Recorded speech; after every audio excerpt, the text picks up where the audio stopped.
following changes to Classic Constructed are effective from Monday, December 15, 2025. Brand with Cinderclaw is banned. Chart the High Seas is banned. Orb Weaver Spinneret blue and yellow. Rootbound Carapace, Wrath of Retribution, banned, banned, banned. This is the official scheduled, banned, and restricted announcement from Legend Story Studios, released December 14, 2025, exclusively for the Classic Constructed format. Do I think these bans are good for CC? Yes, I do. Do I think these bans are enough to fix CC? Absolutely not. I'm Lupine Fiasco, a content creator, and I'm here to lend my voice to the BNR discourse with 12 bans that I promise you will objectively not only fix the Classic Constructed format as well as the Living Legend and Silver Age formats, but if these suggestions are taken and implemented by LSS, will save the game of Flesh and Blood. And I don't make these recommendations lightly. There is evidence and data to back up these claims, data which you can find on fablazing.com/DFG by using the link in the description of this video. And if you are a player who has been impacted by the bans from LSS or the bans from me, Lupine Fiasco, a content creator, then I would urge you to reach out to Hemel Patel, Hammurabi TCG over at the Bazaar. Players have been buying the cards they need from Hemel for years. I started shopping from him in 2023 and have never found a better deal. The Bazaar's prices are the lowest for singles, full sets, and class sets, including all cards legal in the Living Legend, Classic Constructed, and Silver Age formats, and god damn it, they ship internationally and domestically.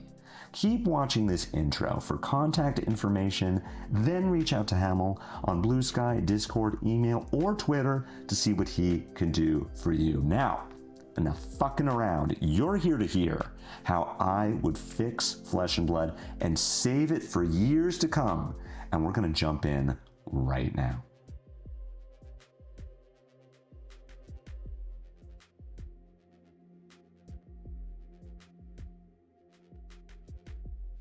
Overly negative critiques of formats. I'll be honest with you, this is my bad. Really don't like how I came off in my last BNR rant. Do I occasionally take issue with the way LSS curates their game? Of course, but I know they mean well, and I really do love this game.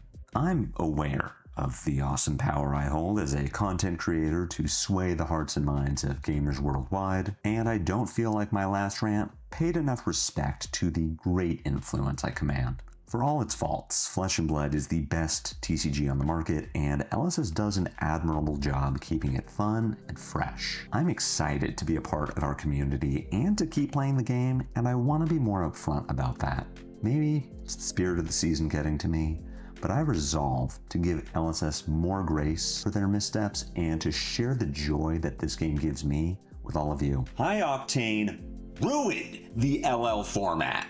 We were this close to having a great Worlds Philadelphia, and critical mismanagement at a key moment fucked the whole thing up. Really, mech players are already known for jerking off at the table by virtue of playing a class that's so parasitic and insulated from the rest of the card pool that they hardly engage with it at all. I mean, we give illusionist players flack for being fetishist weirdos, but at least they'll put generic cards in a deck. LLDO players take public masturbation several steps further by making you sit there and watch. As soon as those stubby little dick beaters are active, you know that the cerebellum processor won't be the only thing getting cranked this turn. When a KANO player comboed off, they at least had the decency to keep the details to themselves. I could dissociate when Majin Bey broke Striders and tanked for 15 minutes, but I need to watch the Dio edge to make sure they're doing it right. Playing Dio and LL is an exhibitionist fantasy, and while I would never kink shame, I don't kink support that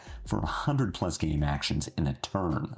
And sure, LSS could ban System Reset or Cerebellum processors instead of Octane to keep mech viable in the format, but here's the thing about that. No, correlation isn't causation, but it's quite the coincidence that LL was relegated to casual status right after DO1 Worlds. Sonata frickin' Arcanix. I have a real bone to pick with this card, and it isn't about its synergy with Bloodchief Skeleton or the power of this overall. No, it's that my Sonatas suck ass. Seriously, they were comically bad all throughout Philly. I'd flip 14 cards and get to keep 4 of them, but my opponents would get perfect splits. I'm a content creator, and that means I deserve to have good things happen to me. Well, guess what? If I can't have nice things, neither can anyone else. Banning Sonata, but keeping Skeleton lets Fist put neat little plays together with Rattlebones and Ninth Blade, while leveling the variance between Luxax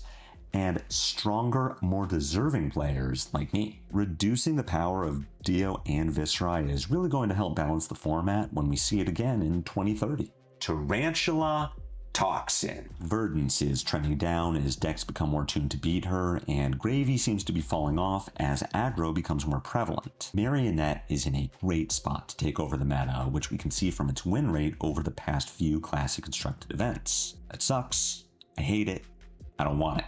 Thankfully, Marionette is like Gravy in that many of its cards are overrate on their own and work even better together, such that I can make sensationalized comparisons between them and other cards to fallaciously prop up my flawed argument. Stalker Steps are Snapdragon Scalers with Arcane Barrier, Codex of Inertia is Pot of Greed, Codex of Frailty is Leave No Witnesses but Draw a Card, Flicknize is itself, but for more damage. Mask of Deceit is Traverse the Universe, but you don't need to transcend first. Savor Bloodshed is 3-block Snatch with Go Again. Oh, and the hero itself is Mask of Deceit 16% of the time. Tarantula Toxin is one of the worst offenders. Blocking around it is Bonds of Agony level impossible to do in the late game. It would be different if Kiss of Death wasn't its entire identity, but God forbid we don't design an entire hero around a single legendary from Outsiders. You know what? Just ban the whole fucking hero. Remember that list of fallacious comparisons I just made? Now the hero has an impossible win rate despite a slew of bad matchups at the top tables. And the Armory deck that just released with Banger Boots, Arms that dodge counterplay to Flick Knives, and Unconditional Mark that blocks one? This has Brian Gottlieb all over it. The man just can't help himself. Assassin falls off for 1 season and it's time to rush support to print? And it was one thing when Slippy was committing war crimes. That was fine because I was doing it. But I gotta tell ya, Marionette's whole deal just doesn't appeal to me, and as we've established, I deserve to have everything I want. Ban Marionette, reset Aurora's LL points, and all will be right with the world. No. Okay? No.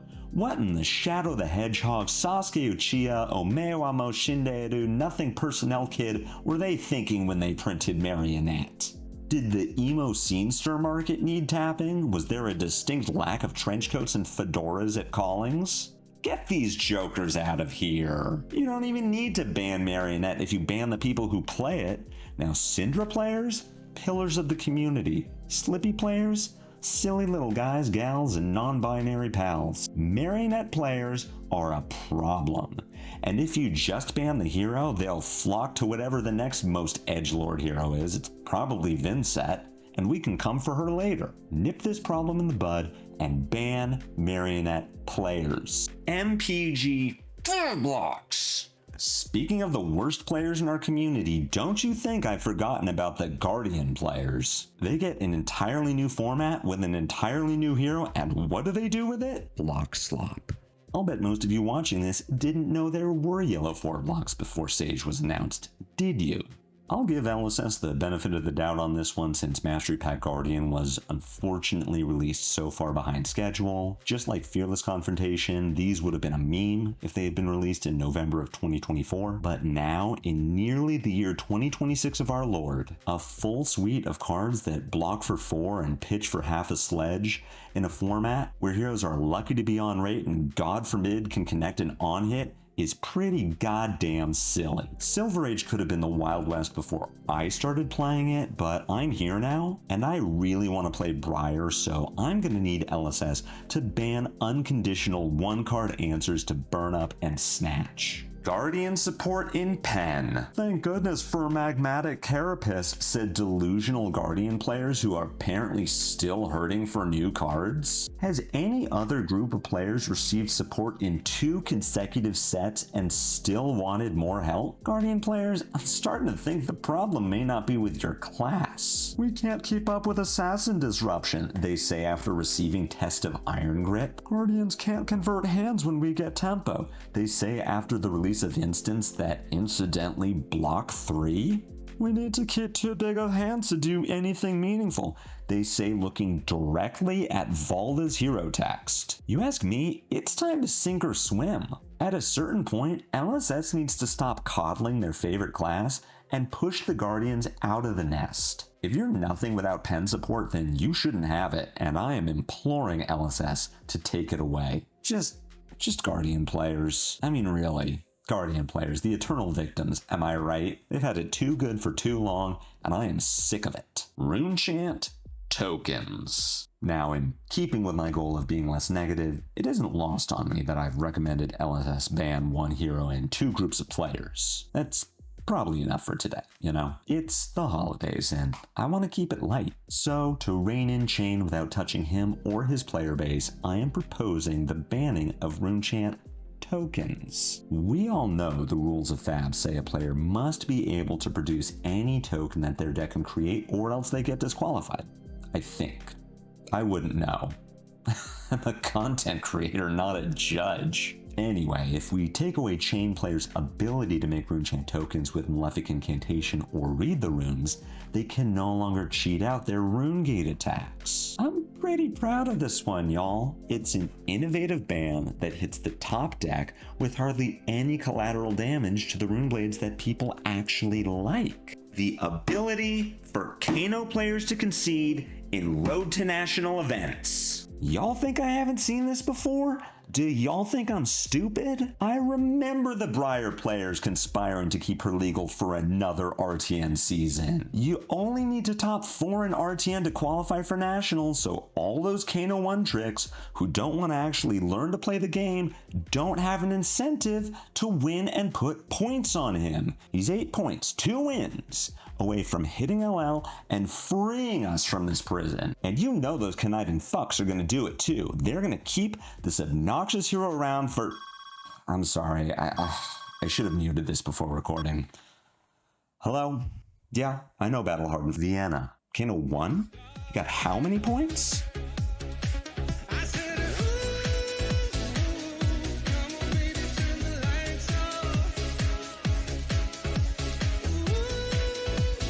Milking the bit with subpar ban recommendations.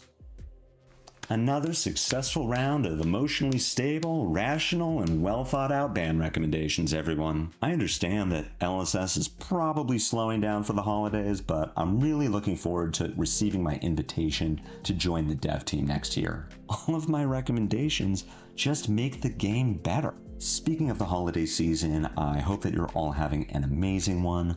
I'll be back later this week to live stream, and I truly hope that you'll all join me at 8 a.m. Pacific Standard Time this Thursday. Until then, stay safe out there, y'all. The Marionette players are really riled up.